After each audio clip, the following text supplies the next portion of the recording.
Person ఇలాంటిది ఒకటి జరిగినప్పుడు ఏదో మీడియా కోసం ఇంకోళ్ళ కోసం నేను సుకుమార్ గారు చాలాసార్లు మాట్లాడుకున్నాం. డార్లింగ్ మనం ఏం చేయొచ్చు, నేను ఒక మంచి అమౌంట్, పెద్ద అమౌంట్, నువ్వు ఒక అమౌంట్, మైత్రి నుంచి ఒక అమౌంట్ తీసుకుని మనం ఒక ఫిక్స్డ్ డిపాజిట్ ఆ అబ్బాయికి ప్లాన్ చేద్దాం. ఊరికే మనం ఏదో చేతులు దుడిచేసుకుని అలా కాకుండా మిగతాలో కాకుండా మనం జెన్యూన్గా ఏమైనా చేద్దాం డార్లింగ్. ఆ అబ్బాయికి ఏమైనా ఫిజియోథెరపిస్ట్ పెట్టిద్దాం, ఇలా చేద్దాం అలా చేద్దాం, ఎన్నో విషయాలు మాట్లాడుకున్నాం. అంత మాట్లాడుకున్న తర్వాత నేను కేరింగ్గా లేను సార్. ఎలా ఉంటాను sir? I have the same age kid. నా కిడ్కి ఎలా అయిందంటే నేను అలాగే ఫీల్ అవుతాను కదా.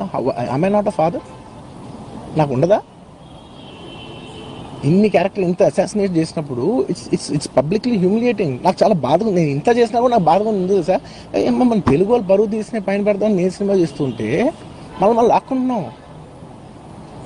Anyway doesn't matter. ఓకే, మీరందరూ నాకు వదిలేదు అసలు ఇంకా ఎన్ని